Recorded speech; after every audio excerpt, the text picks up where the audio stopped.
orúkọ tèmi ní Ganiu Ayinde ọmọ Oyedepo tí mo máa wọ̀n sí Sàgásà.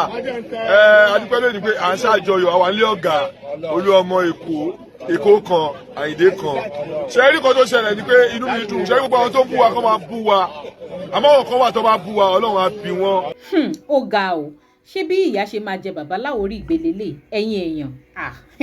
ẹ̀yin èèyàn mi, ṣé bí mátà bàbá Láwórì ṣe máa dá ìdàn mátà pé wọ́n pàgò mọ́ lórí ní patí, ṣé bó ṣe máa dá ìdàn lélẹ́yìí tí ọwọ́ ò ní tẹni tó commit crime yẹn torí ìdí bí mo ṣe ń bá yín sọ̀rọ̀ bàbá Láwórì ṣì wà lọ hospital tó ń gbàtọ́jú ara ẹ̀ ò tí ì dá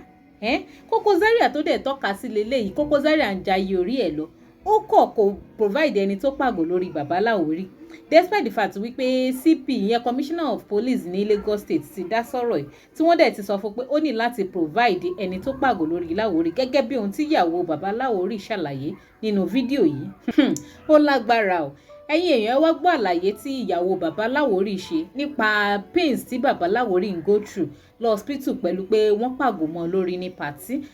àti pé báwo lọ̀rọ̀ yẹn gan ṣe bẹ̀rẹ̀ gangan báwo ni mátà pé wọ́n pàgò mọ́ lórí ní pàtí báwo ló ṣe bẹ̀rẹ̀ gan kọ́lọ̀ má jẹ́ ká rin àrìn fẹsẹ̀ sí torí lè gbẹnu tán ó tojú sùnyàn bàbá Láwórì ṣì wà lọ hospital ń jẹ̀rora Koko Zaria ń jayé orí ẹ̀ lọ ó kọ̀ kò present ẹni tó pàgò lórí Láwórì bàbá Láwórì sì ń tọ́ka sí wípé Koko Zaria mẹ́ni náà Koko lòun mẹ́ni náà ó lágbára lórílẹ̀‐èdè kíyàn ṣàtìmọ̀ pé tó o bá ti lówó lọ́wọ́ tó o mọ̀yàn tó o lẹ́nu àti rí ìdájọ́ òdodo àdògùn ni ẹ̀yin èèyàn ẹ jẹ́ n play fídíò ìyàwó Láwórì ń sìn ká gbálàyé tó ṣe nípa àwọn pains tí bàbá Láwórì ń go through. ìgbà tí kinní yẹn ṣẹlẹ̀ tẹ́lẹ̀ ẹ máa gbálàyé tí ìyàwó Láwórì ń ṣe wọ́n dẹ̀ padà wá sílé but bí gbogbo àwọn èèyàn ṣe ń béèrè lọ́wọ́ wọn máa rojọ́ kinní yẹn ń ká wọn lára máa sọ̀rọ̀ lọ sọ̀rọ̀ kan àwọn òṣàkíyèsí ọmọdé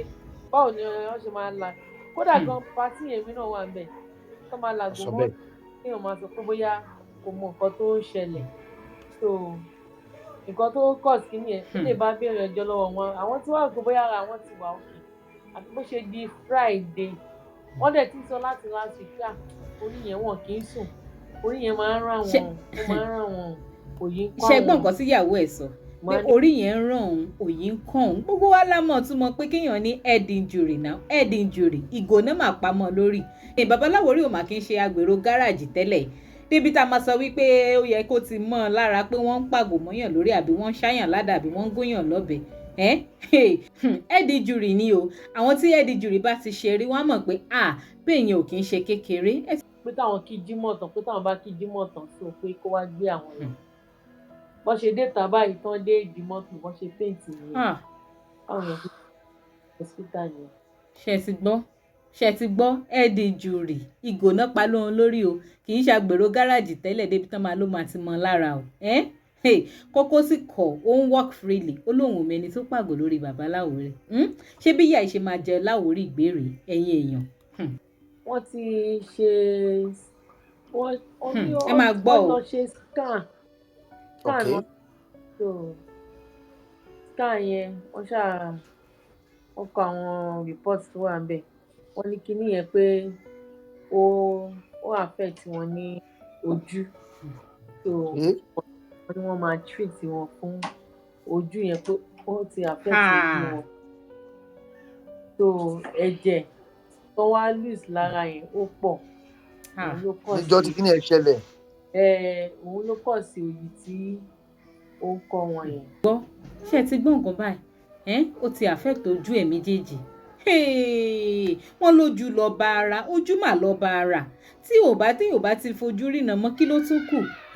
ẹni yẹn ti kú lákùúsáyé nìyẹn ọ̀rẹ́dì kí ni ká ti pe gbogbo èlé wọ́n fẹ́ pẹni ẹlẹ́ni lápàsáyé lórí kí ni tán bá bàbá Láwórì fà gangan kò yé mi ẹ̀yin èèyàn kí ni tí bàbá Láwórì dàpọ̀ máwọn ọmọ onímọ́tò ó lágbára o ẹ̀yin èèyàn náà báwo lọ̀rọ̀ igan ṣe ṣẹlẹ̀ ẹ já gbàlàyé tíyàwó Láwórì ṣe. fóònù Láwórì ọwọ́ mi ló wà. èmi dẹ̀ jókòó Bàrímádé wá sí pàtì. àwọn big people tán ló wà níbi pàtì. màlá lókè àṣà ń bá wọn ṣe Láwórì náà wà ń bẹ̀ padà ṣe kúrò Bàrímádé wà náà pé òun nílé dúró púpọ̀ pé òun lọ sí ilé o báwọn ti bì kan bọ̀ ni bá gba ọ̀dọ̀ àwọn fámìlì Láwórì wà ńbẹ̀, gbogbo àwọn ọ̀rẹ́ ẹ̀ wà ńbẹ̀ tó jọ ṣe kékeré dàgbà, olórí ẹbí wọn náà wà ńbẹ̀, ilé wọn wà ní Ìdìmú ńbẹ̀, ilé wọn náà ń pè ní ilé Arówóratírà ní Ìdìmú lẹ́gbẹ̀ẹ́ títì ńbẹ̀, so ibẹ̀ náà ti lọ sílé kéwú. so wọ́n na Láwórì mọ́lé gan ni ṣá wọ́n nà á mọ́lé ẹ̀ ni.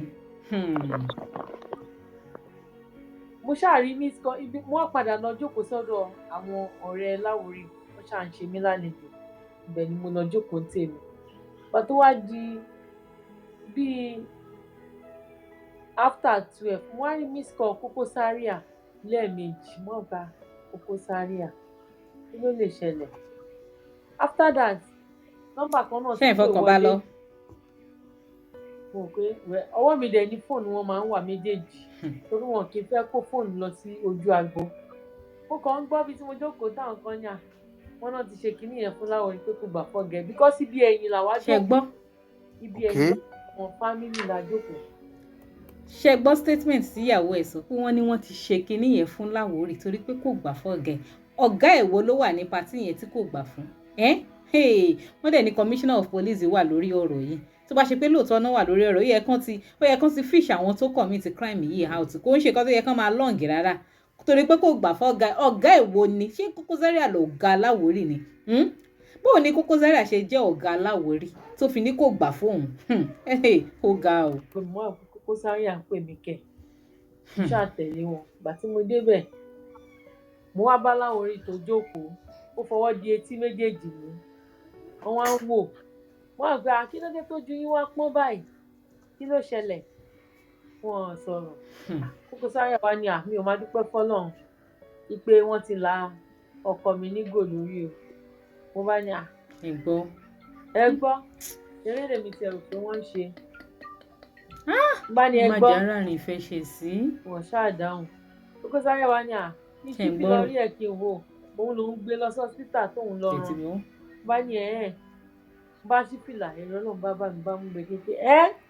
tó tọ́ wọ́n láyé nígò lórí anybody ò dẹ̀ mọ̀ lójú àgbo yìí ó dá nígò ni wọ́n wá ń ṣe báyìí sí mi pé níbi tá a wà yìí náà ti làwọn nígò lórí o. àwọn fọwọ́ júwe.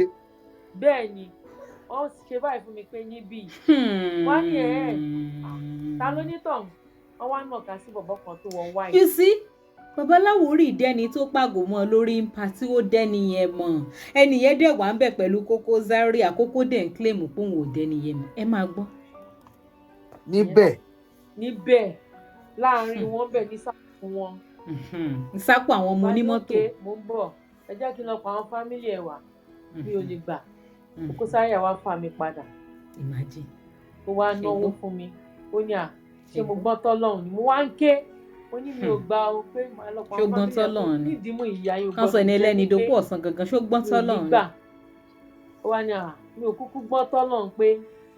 òun ṣáà ti lọ bá wọn póun ti yanjú ẹ̀ bá ní mo wá ń ké mú kí ó ṣànáwó fún mi àwọn èèyàn dẹ̀ ń ṣàwó yẹn.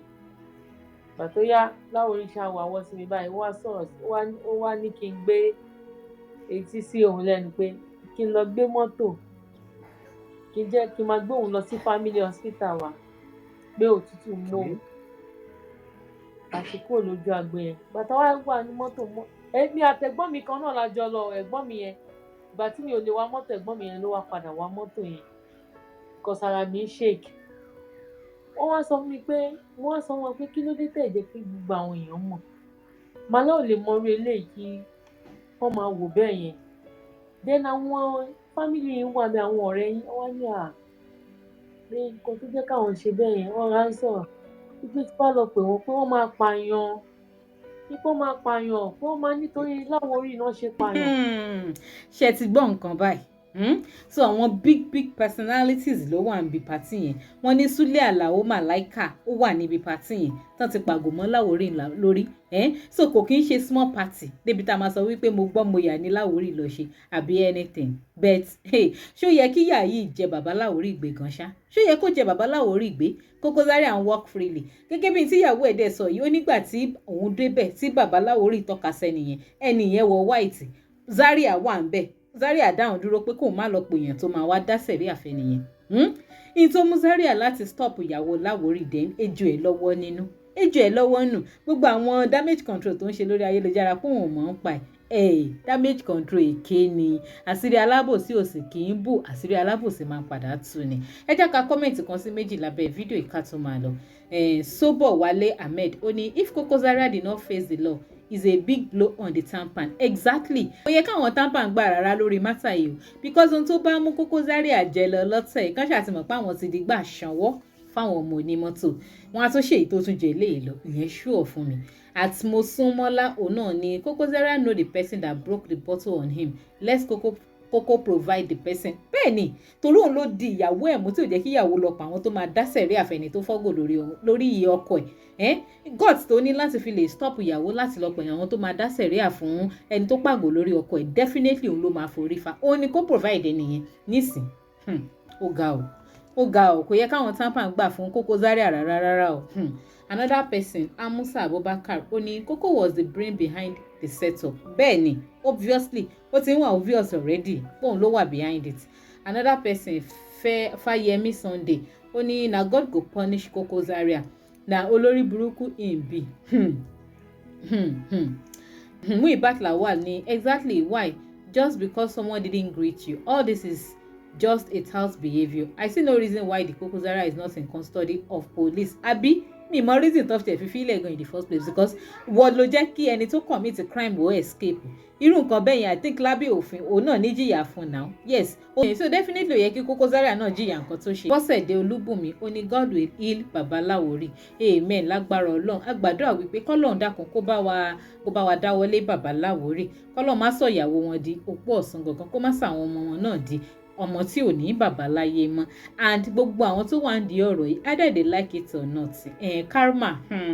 ó ní bí karma ṣe máa ń ṣiṣẹ́ ọwọ́ ẹ̀ o ẹni tí ò sì lè gbèjà ara ẹ̀ lélẹ̀ Ọlọ́run bá lòun dé tóun fẹ́ gbèjà irúfẹ́ ẹni bẹ́ẹ̀ ìdájọ́ Ọlọ́run a máa gbóná jànjàn. Kí ló opinion ti yín ẹ máa bá mi jù sí comment and ẹ má gbàgbé láti máa bá mi follow DigiNaija online lórí Facebook link tó wà lábẹ́ fídíò yìí máa gbé yín dé orí page wa tẹ́ bá ti débẹ̀ ẹ kàn máa bá mi click follow button ó tán from there ẹ tún máa gbádùn àwọn ètò wa tàbá ṣe ń gbé wá ní òdèdè títí dìgbà míì ire o.